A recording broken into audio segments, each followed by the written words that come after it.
Hello and welcome. My name is Louis Strong and I host Headstrong, a podcast where I chat with a number of people in the public eye about their vulnerabilities to understand what the word headstrong means to them.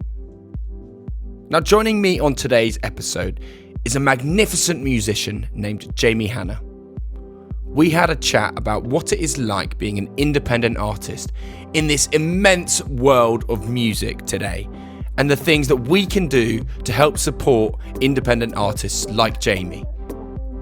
I really hope you enjoy this episode of Headstrong. But first, a quick note from our series sponsor, RCK Partners. RCK Partners specialise in helping UK businesses claim R&D tax relief across the engineering, agricultural and tech space. If you'd like to find out about this valuable source of funding for your business, head over to rck.partners or follow the link in the podcast description. That's rck.partners. Jamie, thank you so much for joining me on Headstrong. How are you today? I'm very well, handsome. How are you? Very well, thank you. Sweating buckets on a Friday afternoon, but we are here. The sun is shining, but the weekend is close. Optimism, I love it already. Always. It's going to be good. It's so lovely to have reconnected this year because we bumped into each other very strangely in, I don't know, what was it, July, beginning of July at a festival. Spent some dangerous hours together, enjoying ourselves. How long have we known each other? God. A healthy amount of years. It's actually probably like 6 years or so. Yeah. Yeah, goodness. God. We had a good boogie though, didn't we? We did. All those years we've missed. I know, we made up for it, didn't we? Nothing like reconnecting on Jessie J. Of course. Oh, what an absolute stellar day that was. But for those of you who are listening, who don't know who are you? What do you do? Introduce yourself. Goodness gracious, I love this. My name is Jamie Hanna. I'm a singer-songwriter, composer, musician from London. I moved here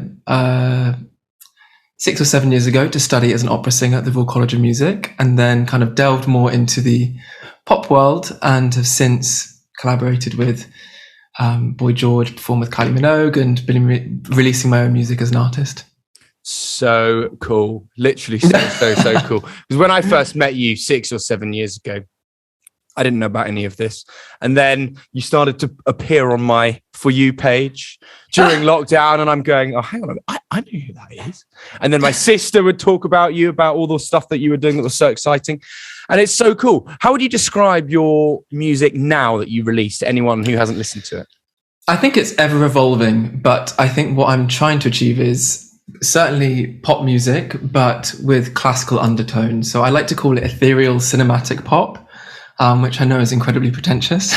But I think it encapsulates kind of the sonics which I want to have. It stems from a love for Renaissance Baroque music as a countertenor in the opera world, and now kind of trying to fuse that with more contemporary instruments. How important is it, just for musicians in general, to give their own, I don't know, individuality, their own personal perspective on music? How important is it to add that?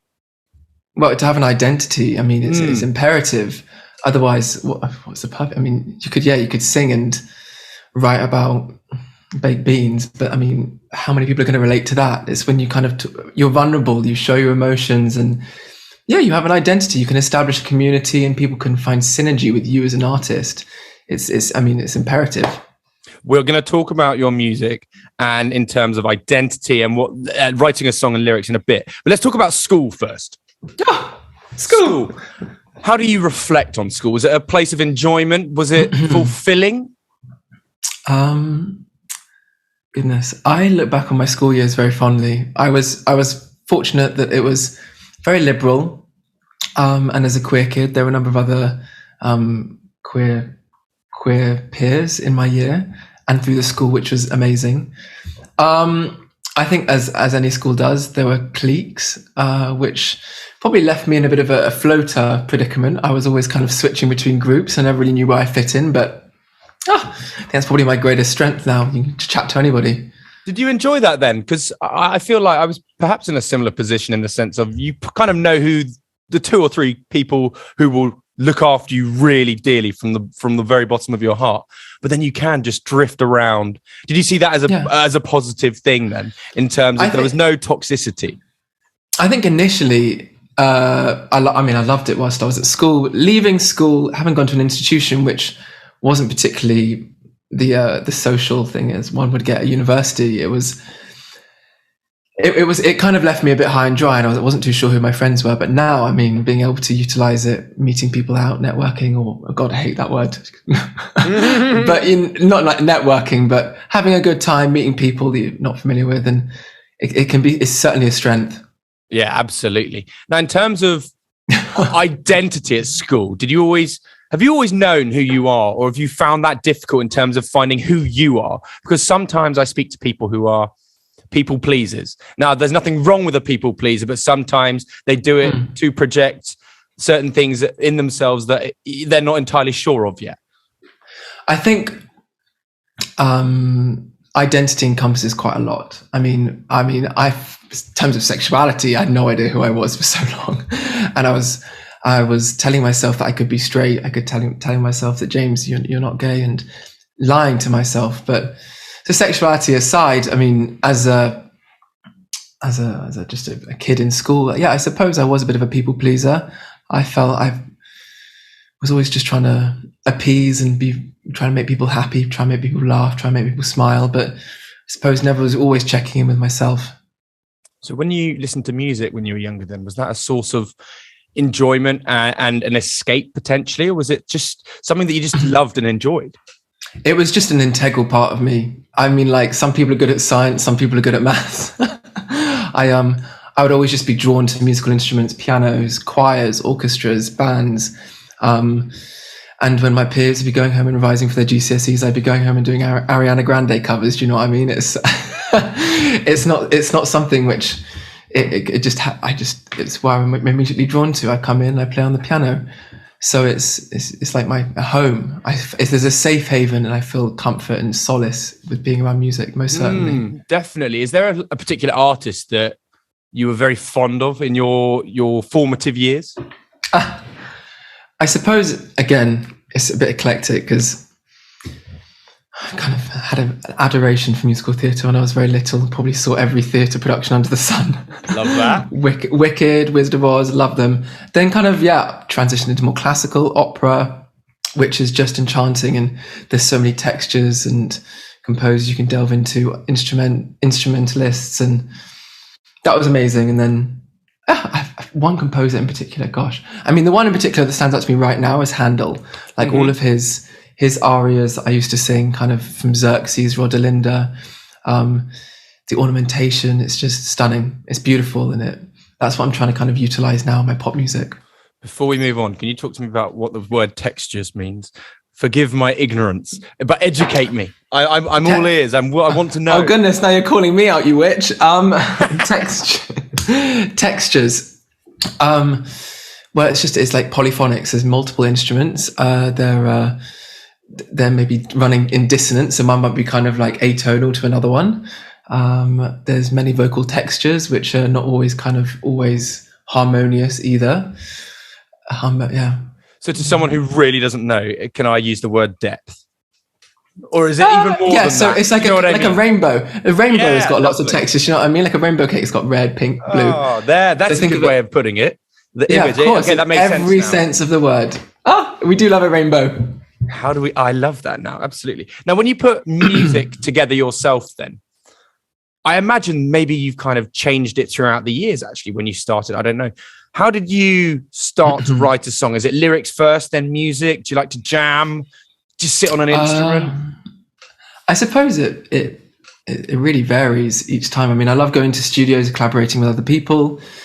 But I say it always kind of stems from being sat at the piano and having a wee tinker and just seeing where my fingers take me.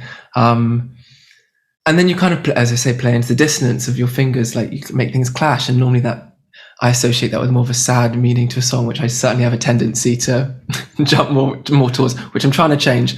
But yeah, I think it always stems in the foundations of a piano and a voice. And then you can kind of go off piece from there. Do you write as well in terms of lyrically from personal perspective? I imagine that's obviously easier, but if you heard something from an amigo, a friend, and it was I don't know, maybe meaningful or touching, would you consider writing from as if you were them, or? Goodness. I mean, yeah, I would always write about something which I've experienced. Try and keep it, if it's a bit too niche, I'd maybe perhaps make it a bit more ambiguous and more people could relate to it. But I mean, yeah, you should look at my bloody notes in my iPhone, because I mean, someone says something and I'm like, I think that's great. I want to use that. That's so great. There's always inspiration that can come from someone picking his nose on the tube to bumping into a friend outside, or do you know what I mean? Come from anything. So your phone, your notes has potentially got some serious ideas going. Oh goodness gracious! I'm not going to pick it up now, but it could be a hoot.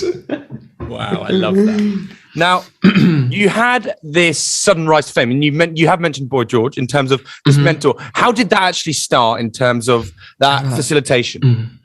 I was working with a producer in London at the time, and we'd done a number of songs together, and we were releasing my first kind of single. It was just coming out of Royal College of Music as well, and I wouldn't say my music was particularly commercial at that time, but there was a lot of kind of operatic elements, and George heard this through the producer sent it across to him and fell in love with the more classical tones, and said, that's so unique, which was really eye-opening for me, because I've been told that doing the whole like pop route wasn't going to work, and I needed to choose between either pop or classical. But having Boy George come up to me and say that was really unique and special, and how I was going to get noticed was amazing. I mean, working with him was a big steep learning curve, but it was utterly amazing, and I'm very grateful for the experience. As you say, you've worked with some great names in your career to date. You've been, to be fair, in many places in the world, and you've had the opportunity to perform in front of wonderful crowds and wonderful people. To date, then, do you have a moment, like a pinch yourself moment, where you go, or were you, when you were in it, you were like, okay, wow, that's pretty unbelievable? I have I have kind of two. I mean, three probably. I say I was very naive at the time, and I went to go watch Boy George's concert at Wembley Arena, and he gave me VIP passes went to the front of the stage, and finished one of his songs, and was like, "There's someone I'd like to introduce you to," and I was like, "Oh!" And I'd had a little Sauvignon Blanc, as you do at a concert, and he brought me up on stage, and we started singing together in front of 30,000 people. That was pretty wild. I was Kylie Minogue's backing singer for a short while as well. That was utterly remarkable, singing in the Royal Albert Hall and seeing all the effervescence that came with that around Christmas. And more recently this year, as a solo project, I was out in Lake Como, and I was working for a big brand doing a performance in this huge villa. I was at the top of this turret in a tower, and performing over Lake Como in front of 6,000 people. That was again another pinch me moment, and I thought, maybe my dad won't think I need to be an accountant anymore. Yeah, that's incredible. That's so cool. It's great to have all these memories and stuff. And now when we were talking earlier in the year, I now know that you are technically unsigned, so therefore independent artist. Now, what does that mean in terms of the industry? Because does that mean you have to work 100 times harder? Do you have to be kind of the producer as well as your own agent, as well as your manager? Goodness, I mean, there's a lot of joy and freedom that comes with being an independent artist, and I'm trying to see the positives in it, certainly. But to be completely candid with you, it hemorrhages money, and when you're competing against record label budgets, and you're meant to be producing high quality content on a regular basis, it's just not sustainable. And that can be really challenging, because if you're independent and you're basically you're writing music, you're performing live, because that's kind of where you get your most of your income from. But on top of that, you have to be a content creator, an influencer, selling pasta, and then being a radio plugger, a publicist. And I mean, it's amazing, and there's so many skill sets which are great to have, but it can be exhausting. And I imagine what I could achieve creatively if I didn't have to do the abundance of work which artists that are signed to record labels get at their disposal. Apologies to interrupt the podcast, but a quick word from our series sponsor, RCK Partners. If you're looking to take advantage of R&D tax credits to boost your business's cash flow, RCK Partners can help you. Simply head to rck.partners or follow the link in the podcast description below. Now, back to Jamie. Would you say it's mentally exhausting then, having to have these multiple heads on? Does it drain perhaps and take away from your creative drive? Do you feel like you're neglecting that sometimes? I just think there's a lot of admin and work that comes with it. So I wouldn't say neglecting it. I mean, as I say, I'm always going to be tinkering around on my piano in the evening, but it is pretty exhausting, and sometimes you're having to relentlessly prove yourself when you've got achievements, but no one cares what you did 2 years ago. It's like what you did yesterday, because there's someone else that did something yesterday that was better. So it just feels a little bit relentless, but I suppose perhaps that might inspire some music now and again. Yeah, absolutely. As someone who is therefore, I suppose, technically self-employed, but I suppose every musician and artist is. There's no set structure to it. How do you find time to switch off, as in give yourself that opportunity to actually go, do you know what, I'm allowed to take an hour or I'm allowed to take a day and just give myself some me time? Because as you say, it must be so draining. And you don't want to switch off because you're so driven to have such a successful career. But you don't want to burn out, and you don't want to be mentally exhausted. And you need to, be positive in life. Most certainly. I think it's a young person's game, and it's in your best interest to always kind of be on. And I mean, it's a lot easier said than, I got goosebumps just when you were asking me that question, because really I think it's something that most musicians and artists struggle with, turning off, because you're working with different time zones as well. I mean, got a few calls this evening in LA and people in New York. So you don't turn off that button, because actually these are people who are going to be helping you elevate your career. So it's in your best interest to do that. So, but gosh, what do I do to kind of, I struggle to turn off. I think my button is always on. I schedule time with my friends, obviously, and that provides a lot of comfort. And a lovely Epsom salt bath. Well, there you go. Self-care is so important. Of course. I mean, I'm a bit of a skincare fanatic. I forgot that too. So anytime someone's had some like iffy call with me, I'll go and cleanse my face. Hey, it's about that new start, that new feel. Love it. Of course. What can we do then, I suppose, as anyone that's listening, but just in general, what helps us support an artist such as yourself?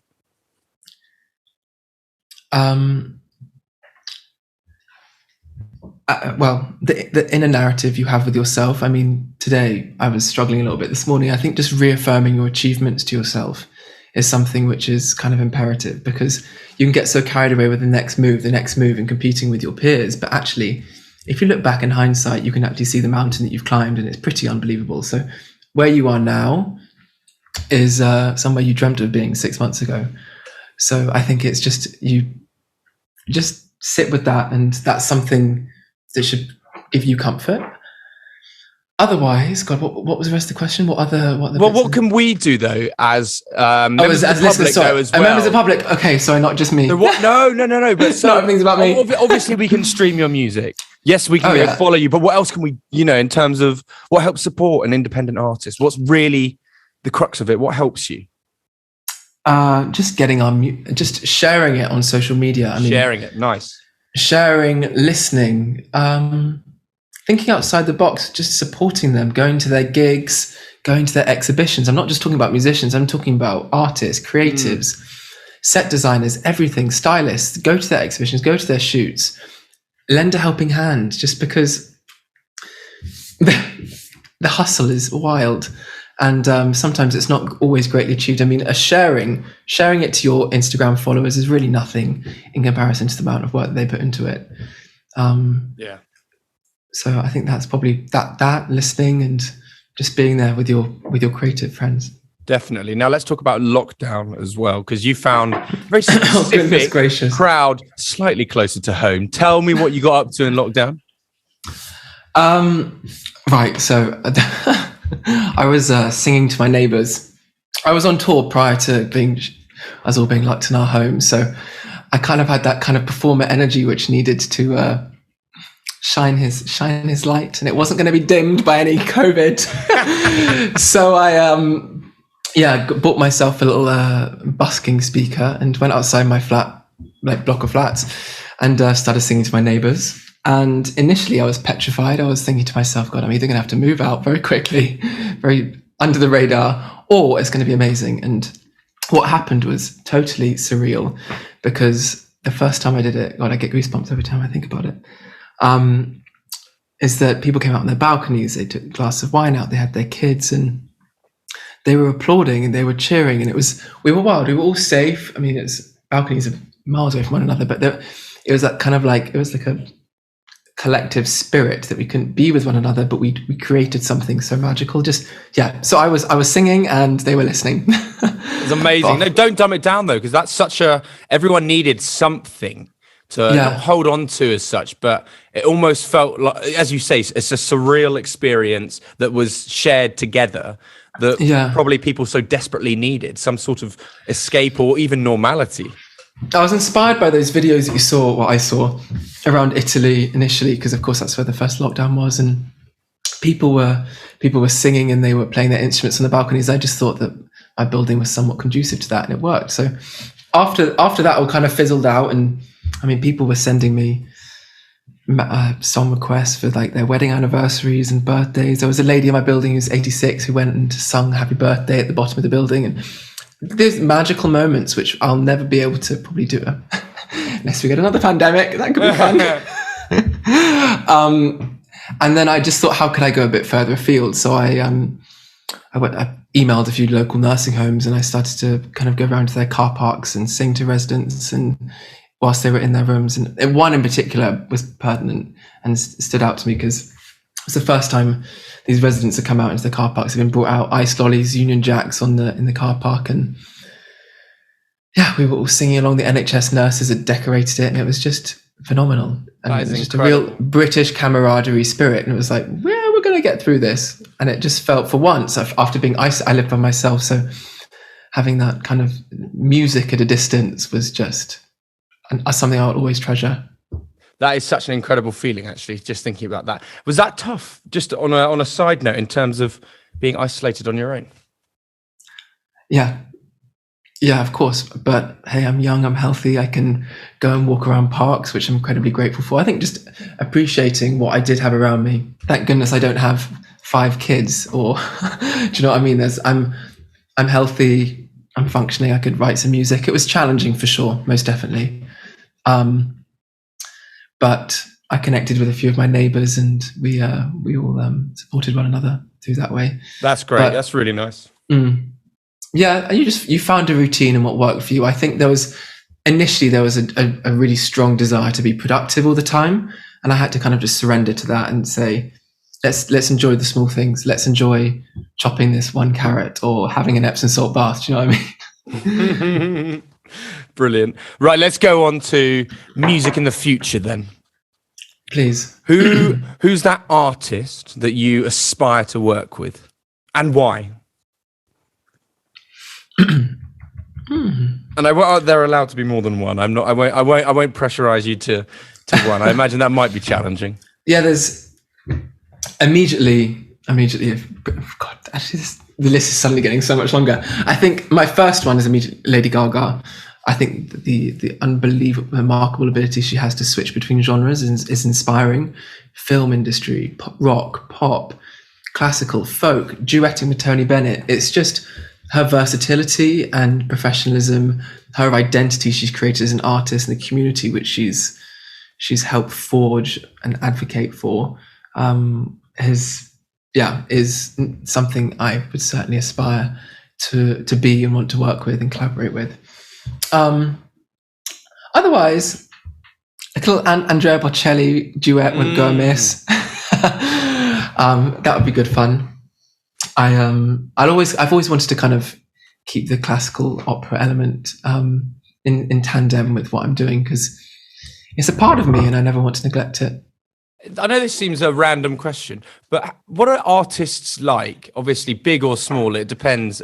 Sometimes you're highly unlikely to be seen if you do it with big artists. But when you reach out, say, on social media to certain people and go, fancy collabing, want to do something, how's that work? Oh, it's quite a good idea, Louis. Maybe I should give it a try. Maybe I'll message Andrea after this. I'm not going down that regard, not down that route, but I don't know. What does that happen? Do you find any small, I don't know, people, because sometimes people help each other and you can put together something. I don't know. Of course. Absolutely rubbish. Gosh, yes, you're relentlessly putting yourself out there. Predominantly most of the time it's to no avail. But you just persevere with it. And I think sometimes you receive emails back and you collaborate and it's magical. But I think that's probably the best. So what does the future hold then for you? For the JH? No, so let's say short-term goal, end of the year, and then let's go 5 years. What do you envision? I want to release an album of music next year. I know which is going to be quite a lot of work to do, but I've probably got about 6 or 7 songs already, which I'm happy with. So I'm anticipating spring or summer next year for that release. Off the back of that, I'd love to tour. I've been very lucky with being able to perform in the more corporate sphere all around the world. But I would love to kind of go as an artist and perform in regions, Australia, America, and stadiums. We're going to get there, and it's going to be defo. I think within the next 2-3 years. Maybe not the stadiums, but performing worldwide. And that's the dream. And I'm not going to stop until it happens. Definitely. Perseverance and determination are key qualities. Of course. Most definitely. Resilience, definitely. And that might lead on to my final question that I ask every guest. What does the word headstrong mean to you?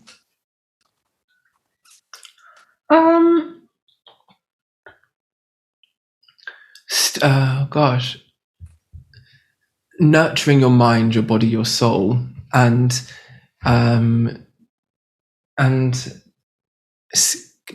sticking strong with the core values which mean a lot to you, and not letting anybody's perceptions alter that, and being firm in your roots, you're grounded, your foundations, and what you stand up for, and what it means something to you.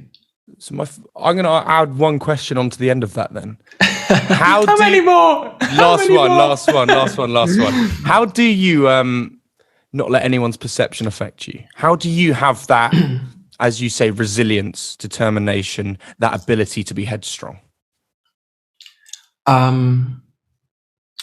Gosh, Louis, these questions are very good. Sorry. I think it's experience. Having had a lot of things thrown at me in the past, I think you learn how to pick yourself up. It's nourishing your body, as I say, eating well, and trusting in your talent, knowing that opinions are subjective, and you have to look at their bias in it. Like, is the source reliable? Do you know what I mean? Do you know what I mean? Who is this bloke? I think trusting in your talent and nurturing yourself and treating yourself well is imperative. Most definitely. I love that. Jamie, thank you so much for joining me on Headstrong. It's been an absolute pleasure, a thrill as ever, and I wish you all the very best. Thank you very much, my friend. And that concludes this penultimate episode of Season 8. A huge thank you to Jamie for joining me on the podcast. I know that It was an engaging conversation. I really enjoyed talking to Jamie, and it's been so nice to reconnect and have these kind of conversations that are so important. If you enjoyed the episode, please do hit subscribe, leave a review, leave 5 stars if you want to. Every little helps. Now, I will see you next week for the season finale of Season 8.